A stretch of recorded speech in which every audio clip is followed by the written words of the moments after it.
Hey, this is James, and this is my fifth video blog. I am blogging after my first day in Seoul. It was an exciting and eventful day. I did a lot of stuff, just taking in my local surroundings.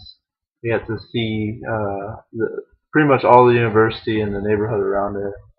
It was just such an exciting feeling walking around and just taking it all in and just seeing everything. It's a really cool feeling. So, what I did was I kind of thought up five of the impressions that I had for today. Just kind of five of my first impressions. Not necessarily all of them, but just a few.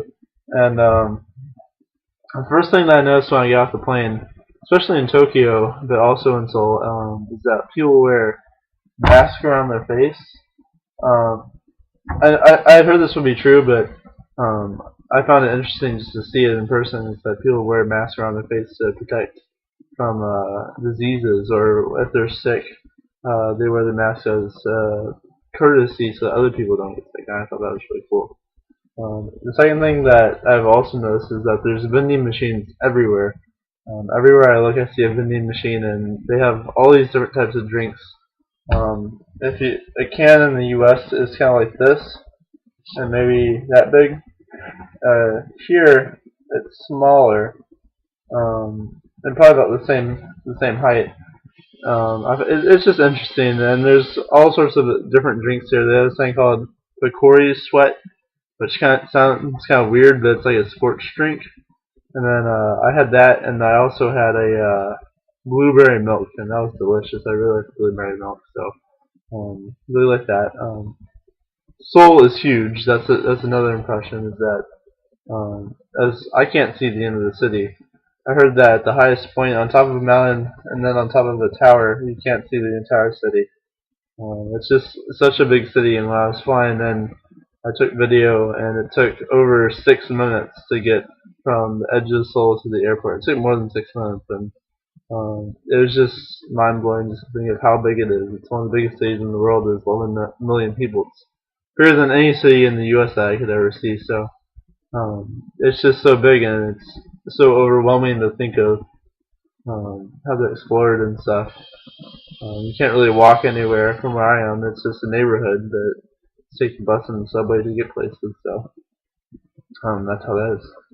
Something that I noticed with communication is that the Koreans seem kind of distant, and it's probably me because I gravitate towards the international students. With the international students, I feel that we have something in common, and that I can approach them and start a conversation. Hey, what's up? Where are you from? What's your major? Where are you?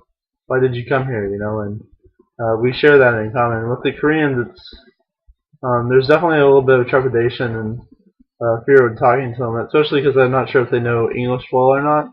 So I don't want to embarrass them by talking to them, and when they don't know the language. A few times have come up where I've tried to speak to someone in English, and they can't speak English at all. So it's just kind of a little bit of a scary thing to do. It's not too bad, but I definitely think that the Koreans seem kind of distant, and now I understand why the international students kind of hang out more. I met some great people. I met someone from Kenya. I met someone from Mexico. Um, where else? Met someone from China. That was really cool. England, France, Germany. I haven't really met anyone from America yet. It's just me so far that I know of.